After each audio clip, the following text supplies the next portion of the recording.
Contemporary Fighting Arts presents the Fast Track audiobook series, Punching, Tips, Skills, and Techniques.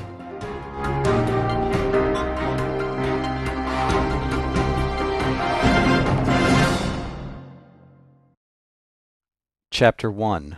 Open Hands or Fisted Blows. I receive many emails from people asking me which is better for self-defense, fisted blows or open hand strikes. And even on my discussion forum, many people post questions related to that specific issue. So, which is better, open hand strikes like finger jabs, palm heels, web hand strikes, or fisted blows like the lead straight, rear cross, hook punches, uppercuts, and so forth? Now, in the reality-based self-defense industry, there are some teachers who only advocate employing open hand strikes in a street fight. Their reason being that if you employ a fisted blow and it accidentally makes contact with a bony surface area, such as an opponent's skull, you run the risk of injuring or breaking your hand. So what they do is they create a rule across the board stating that you should only employ open hand strikes because they're much safer to deliver in a street fighting situation.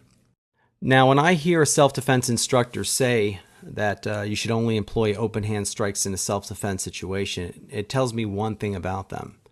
It tells me that they've never really been in a combat situation. Because anybody who's experienced real combat knows that in order to defend yourself effectively and in order to neutralize a threatening adversary in a street fight, you have to shower him with a variety of different shots. You have to be able to attack him from any angle and just about any range. And to be able to attack your adversary or shower him with a variety of blows, you're going to have to be able to launch both open hand strikes and fisted blows in order to overwhelm his defenses. Now, there are two primary limitations with only employing open hand strikes in a self-defense situation. The first is limited angle of attack, while the second is limited target zones. Essentially, limited angle of attack means that if you deliver an open hand strike such as a finger jab or a palm heel or a webbing strike, it's only going to travel on one angle of attack, in this case, linear. You're not going to have the ability to deliver angles of attack that are either going to go around, such as hook punches, or under, such as uppercut punches, or overhead shots, such as corkscrews. So you're limited in the angle of attack that you can deploy these various open hand strikes.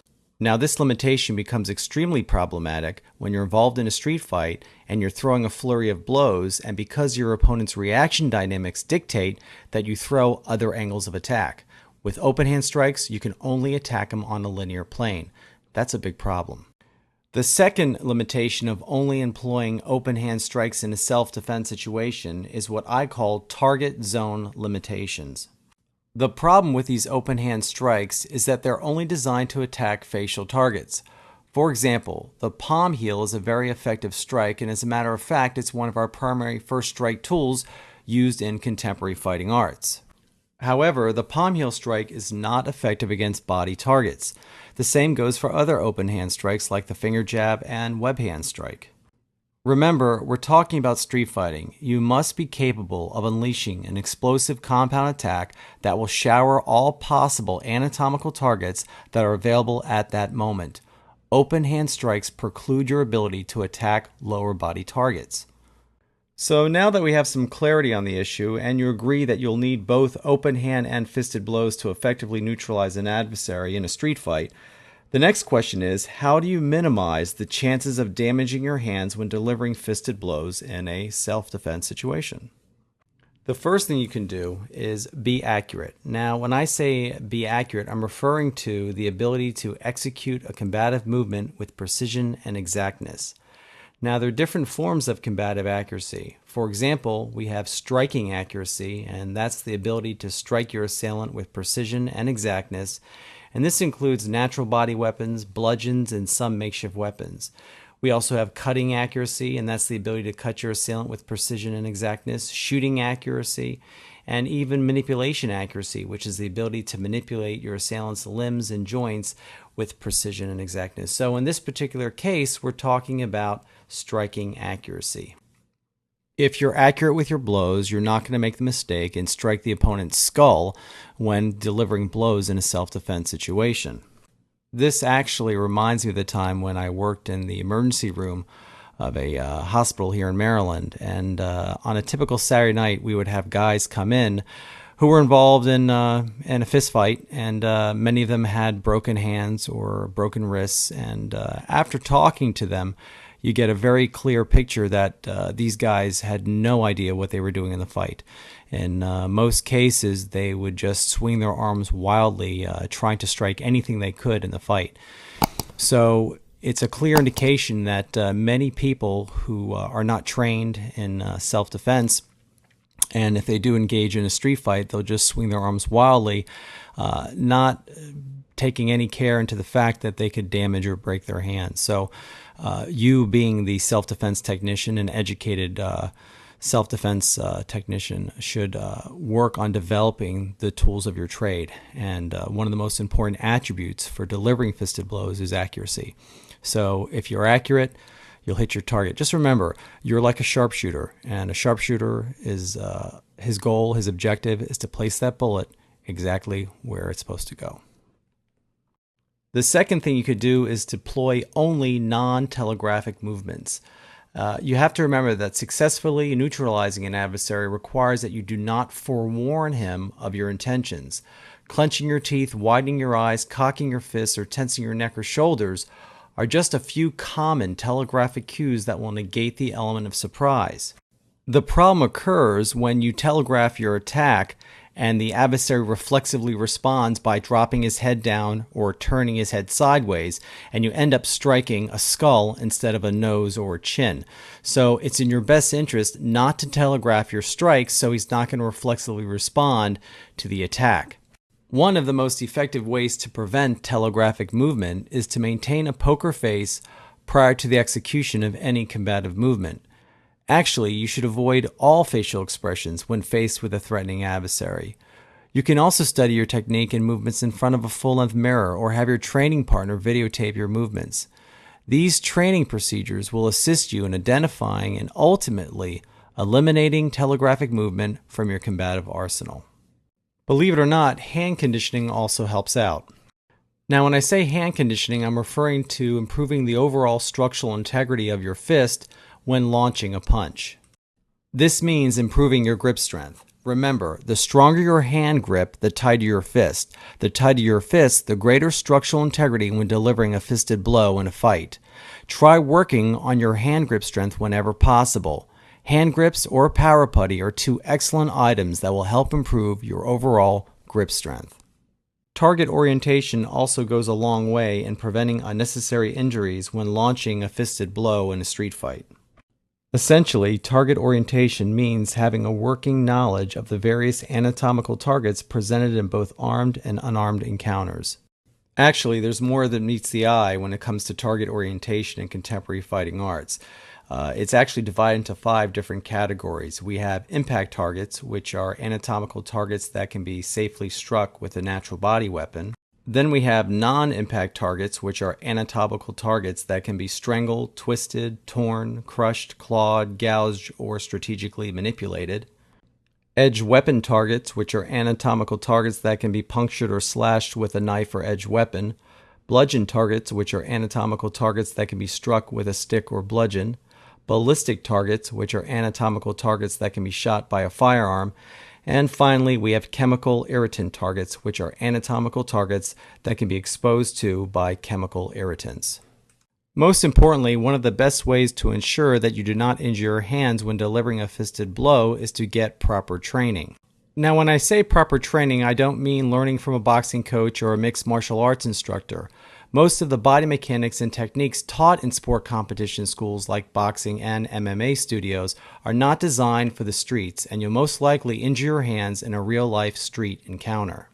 We're talking about reality-based street fighting, not sport competition, so make certain you're trained by a qualified reality-based self-defense instructor.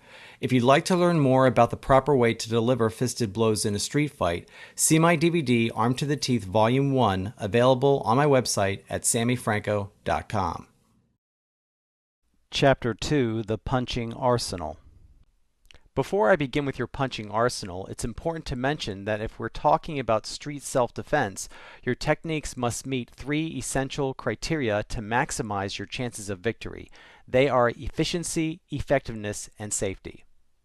First, your punching techniques must be efficient. Efficiency means the punch or strike allows you to acquire your objective quickly and economically.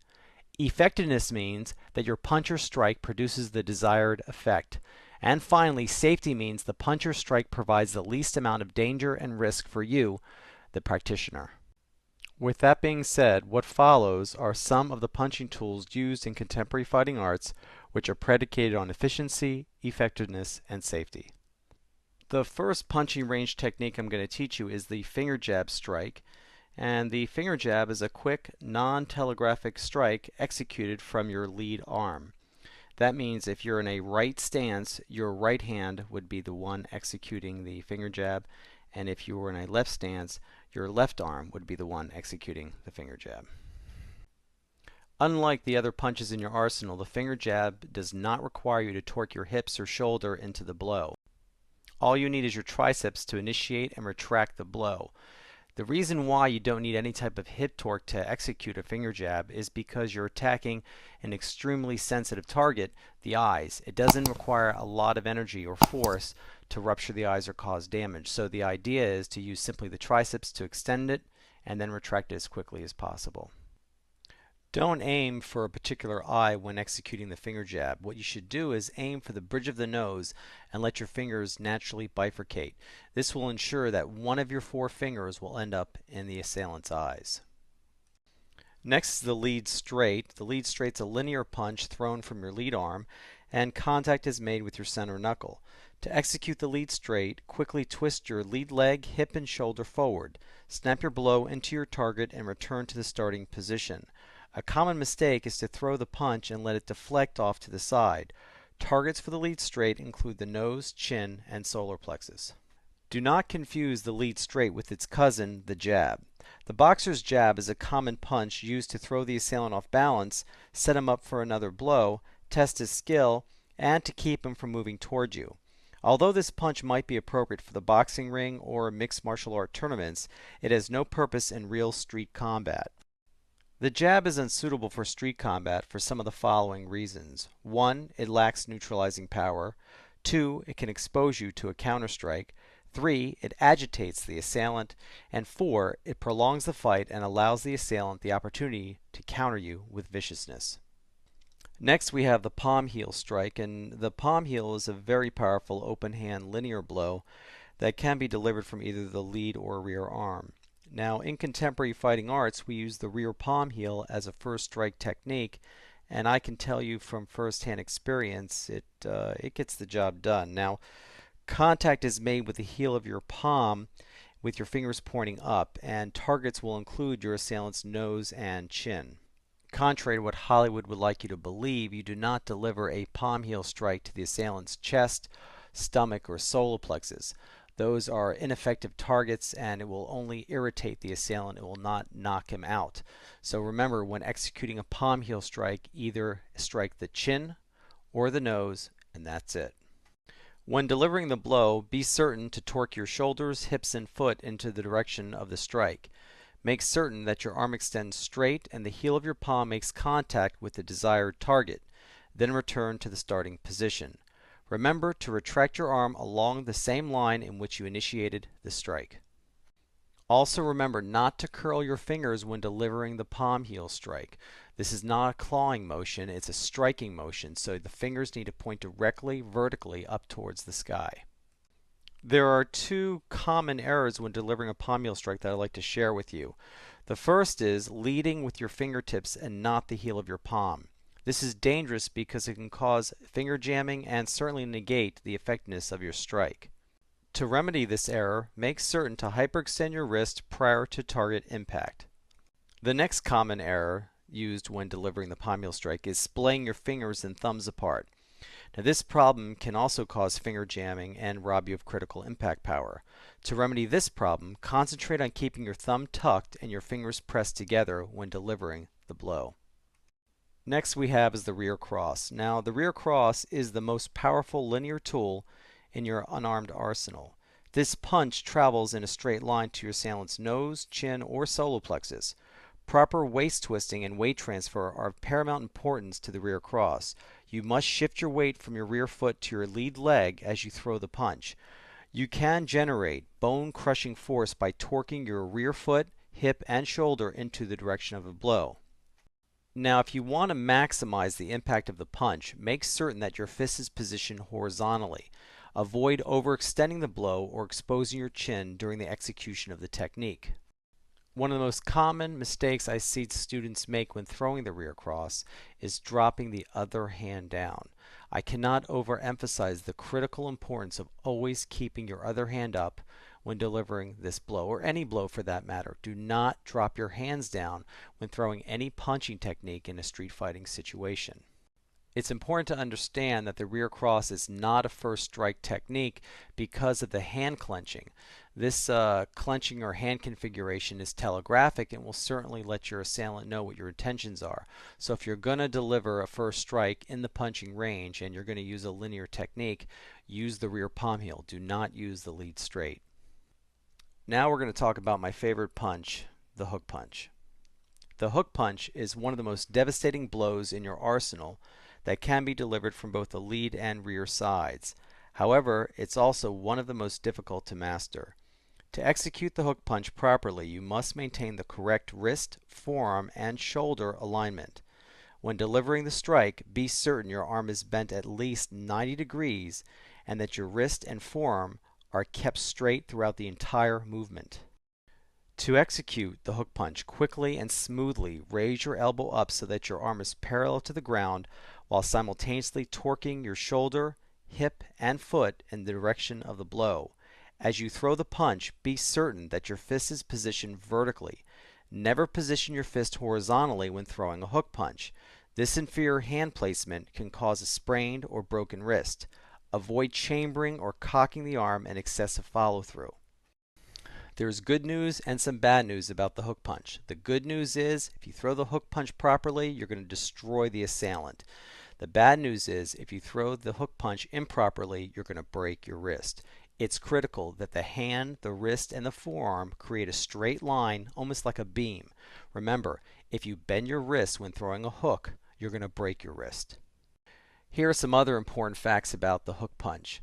Because of its angle of attack, this blow should only be used judiciously with minimal telegraphing. Only highly skilled fighters should use the hook punch as an initiation blow in a street fight. Now, I have used this as a first strike technique, and I've spent a good part of 2 decades mastering the blow, but for the average person, I would not recommend the hook punch as a first strike technique. Another interesting fact is the hook punch is most commonly used when the adversary has dropped his hand guard or when his facial center line is being flooded with your linear blows. Also, the hook punch is a fractal tool that can be applied in both punching and grappling range combat. But for beginners, I would focus on just using the hook punch within the punching range. The uppercut is another powerful tool that can be delivered in both punching and grappling ranges. This fractal tool travels in a vertical direction to either the assailant's chin or body, and it can be delivered from either the lead or rear arm. To execute the uppercut, quickly twist and lift your body in the direction of the blow. Make certain that the punch has a short arc and that you avoid any wind-up motions. A properly executed uppercut should feel like an explosive jolt. One of the keys to delivering a powerful uppercut is using your legs to generate the power, not your arms. Like the hook punch, do not bend your wrist when delivering the blow. Remember, your hand, wrist, and forearm should be a straight line delivered to the target. Next, we have the shovel hook. Now, the shovel hook is a powerful tool that travels diagonally into your assailant. Like the hook punch, this blow can be delivered from either the lead and rear side. Here's a good way to remember the proper angle of this punch. If the hook punch is positioned at 3 o'clock and your uppercut is at 6 o'clock, then your shovel hook is positioned between 3 and 6. To properly execute the rear shovel hook, dip your shoulder and simultaneously twist your rear leg and hip into your target and then drive your entire body into the assailant.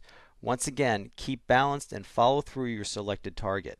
Next, we have the long arc hammer fist strike. Now, the hammer fist is a powerful strike that can be delivered vertically or horizontally to either the assailant's nose or neck. To deliver the vertical hammer fist, begin by raising your fists, keeping your elbows flexed. Now, drive your clenched fist down in a vertical line onto the back of the assailant's neck. Be certain to bend at your hips and knees and follow through your target. To deliver the horizontal hammer fist, begin with the on guard position, then simultaneously torque your shoulder, hips, and leg horizontally into the assailant's nose. Remember to keep your elbow bent on impact and maintain your balance throughout the entire execution. A word of caution: never deliver a hammer fist strike with a straight arm. This will rob you of speed and power and possibly cause a severe elbow strain. Now, I just want to mention to the listener not to confuse the long arc hammer fist with the short arc hammer fist that's used as a first strike technique in a close quarter situation. So we're talking about a long arc hammer fist, not short arc hammer fist. The short arc hammer fist will be addressed in a different audiobook that deals with first strike techniques in the CQC or grappling range. To review your arsenal, we have the finger jab, the lead straight, the palm heel, the rear cross, the hook punch, the uppercut, the shovel hook, and the hammer fist strike. If you'd like to see these punching techniques in action, or if you'd like to learn more about them, I highly recommend watching my DVD Armed to the Teeth Volume 1, available for sale on my website at sammyfranco.com. Chapter 3: Punching Tips. Just about every martial artist and self-defense technician will agree that punching is a very demanding art form requiring lots of arduous training to master. However, what some don't know is there are subtle yet critical body mechanic truths that can dramatically improve your punching technique. So what follows are some commonly overlooked tips and suggestions that will improve the overall effectiveness of your blows in a street fighting situation. First and foremost, learn how to make a proper fist. It's ironic how some of the most experienced fighters, kung fu masters, and even boxing coaches don't know how to make a proper fist. Actually, improper fist clenching can be disastrous for a number of reasons. You can jam, sprain, or break your fingers. You can destroy your wrist alignment, resulting in a sprained or broken wrist. And most importantly, you'll lose significant power when striking. To make a proper fist, and when I say proper fist, I'm referring to one that you would use in a street fight, it's not that difficult. Actually, it's very easy. Begin by tightly clenching your four fingers evenly in the palm of your hand. Now make certain that your thumb is wrapped securely around your second and third knuckle and flexed down towards the wrist. Essentially, your fist should resemble a brick. I've been involved in the combat arts for well over 2 decades, and I can tell you that I've come across some very strange and bizarre hand configurations when it comes to punching. Some of these exotic hand configurations are idiosyncratic, while others are a staple for a particular martial art style or system. Regardless of its origin, exotic hand configurations, such as those found in traditional martial arts, do not have a place in real-world street combat. Just remember, the human hand is a very delicate and fragile tool that can easily be sprained or broken in a volatile combat situation. The next one is going to seem obvious to you, but you'd be amazed how many people either forget the obvious or they're oblivious to the obvious. This one is tightening your fists on impact. Not only will this action improve the overall speed and efficiency of your technique, but it'll dramatically improve the overall structural integrity of your blow. This means less chance of an injury. I can't tell you the countless times I've seen beginner and advanced students shadow fight in front of a mirror where they're throwing punching techniques, and you'd be amazed how many of them will have their fists semi-clenched. This is a very bad habit that can translate to disaster in a street fight. The next tip is when throwing punching tools, circular or linear, make certain that your wrists are correctly aligned with your forearm. Now, when I say circular and linear, when I refer to a circular tool or a circular punching technique, I'm referring to something like a hook or an uppercut. When I say linear technique, I'm referring to something like a lead straight or a rear cross. Anyway, what you must remember when throwing either a linear or a circular technique is if your wrist bends or collapses on impact, you're either going to sprain or break it. And just about any well-seasoned street fighter will tell you is a sprained or broken wrist will put you immediately out of commission in a street fight. When used properly, the heavy bag will actually train you to keep your wrist straight when delivering powerful punches. The next important tip is to learn to make contact with your center knuckle. This is important for some reasons. Number one is it'll maximize the impact of your blow. Two, it'll afford proper skeletal alignment and helps prevent unnecessary wrist sprains. It's very important to understand that you want to avoid striking your assailant with your first two knuckles. Now, this is very common in karate schools. They usually hit with the front two knuckles. This impact area diffuses the weight transfer of your blow and can actually cause a sprain or broken wrist. By that I mean if you throw a linear shot and you make contact with the first two knuckles, the force is going to diffuse to the lateral sides of your fists, and chances are it's going to break, it's going to snap laterally. You'd be amazed how many traditional martial artists have been punching like this for years and been literally getting away with it. But in the street fights, it's a whole different game. So you have to be very careful. In CFA, Contemporary Fighting Arts, I train my people to always strike with the center knuckle. This again is going to make your punch efficient, effective, and most importantly, safe. Learn to stabilize and move. Now, when delivering a blow from a stationary position, you want to apply what we call in contemporary fighting arts the stabilizer and mover theory. Essentially, this means torquing one side of your body, the striking side of course, while simultaneously stabilizing the other side. Applying this theory of body mechanics maximizes the power of your blows and certainly minimizes the loss of balance. Let me remind you, though, that the stabilizer mover theory only applies to delivering blows when stationary. It does not apply to a situation where you're using what we call a half step or a full step. Now, working in conjunction with the stabilizer mover theory are the three anatomical power generators.